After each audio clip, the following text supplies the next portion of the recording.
bienvenue à toi. Tu aimes les histoires flippantes, les creepypastas, un petit peu l'horreur? Viens, installe-toi avec moi auprès du feu. Par contre, prends un plaid, peut-être un cookie aussi, et viens découvrir une nouvelle histoire maléfique. Angèle était une femme à qui tout avait souri. Depuis toute petite, elle traversait la vie comme on traverse un rêve. Elle grandit entourée d'amour, dans une famille attentive à ses moindres besoins. Enfant unique, elle faisait la fierté de ses parents, polie, aimable, serviable. Elle était une enfant épanouie qui croquait la vie à pleines dents. Toujours première dans les études, elle était une de ces personnes intelligentes et perspicaces qui pouvaient tout réussir dès qu'ils s'investissaient un minimum. Une fois ses examens réussis, elle entra dans la vie active avec facilité. Elle gagnait toutes les batailles qu'elle engageait. Elle était gentille, tellement douce et empathique qu'elle était prise en exemple dans les associations où elle s'était engagée. Angèle était de plus très belle, ce genre de beauté que les peintres recherchent.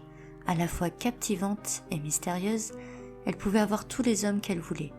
Un simple regard de sa part et l'homme était comme capturé. Elle rencontra Michael lors d'une soirée de bienfaisance. Et comme à l'accoutumée, à peine leurs yeux se sont croisés qu'ils se sont aussitôt aimés. Ils se marièrent très vite, puis le temps passant, ils commencèrent à parler d'enfants. Leur foyer étant prêt pour l'arrivée d'un bébé, Hector vint au monde par une journée d'été. Encore une fois, la vie d'Angèle reflétait un bonheur sans égal.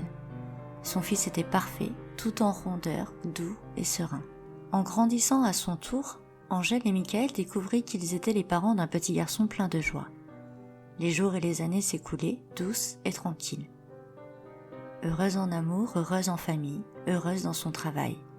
Angèle ne se plaignait jamais, elle gardait toujours ce sourire franc qui donnait confiance en l'avenir. C'est un soir de septembre, alors qu'elle venait de récupérer Hector, qu'elle sentit une pointe dans son cœur. Un bref instant, une simple seconde où tout bascula brutalement. Sous le coup de la douleur, elle lâcha la main de son fils et ne vit que trop tard le camion qui dévalait la route. En un éclair, le petit corps d'Hector passait sous les roues. Elle hurla.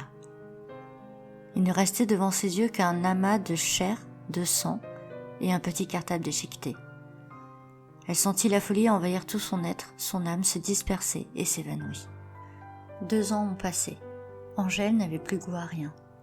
Elle venait de quitter son mari, son travail, ne participait plus à aucune soirée caritative. Sa vie si parfaite était restée accrochée là, sur le pare-choc d'un camion de livraison. Elle déboucha une bouteille, recompta les pilules qu'elle avait étendues sur la table, puis se mit à les avaler les unes après les autres.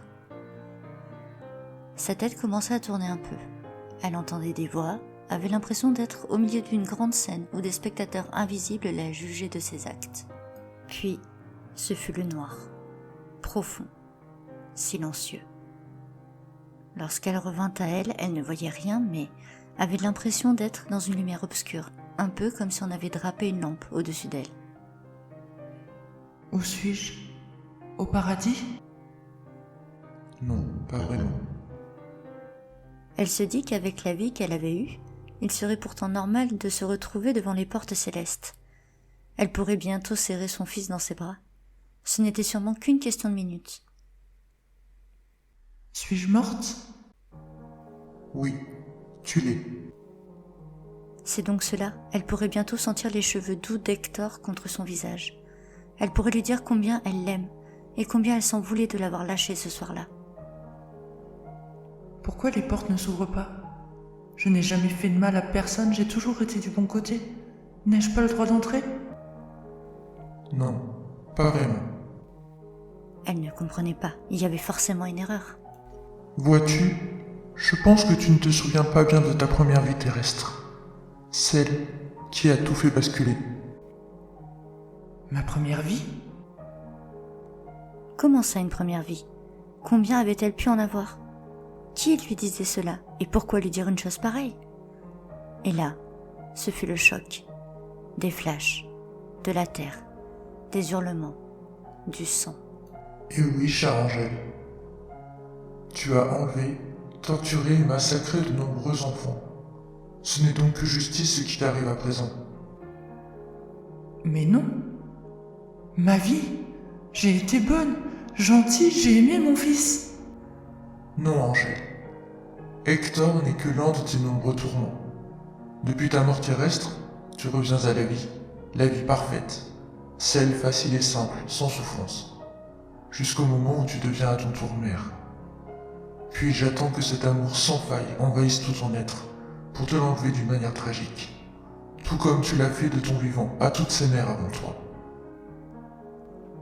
Hector, Clémence, Lily, Alphonse, Pierre, Camille, tous ces enfants que j'ai aimés, que j'ai élevés, que j'ai vus disparaître. Son âme se mit à souffrir, comme si l'on tordait son corps et son esprit dans tous les sens. Une douleur atroce, insupportable et continue. Voilà, ressens ta punition. Chaque enfant perdu est une souffrance de plus pour ton âme. Elle ne fait que commencer. Je te renvoie encore une fois.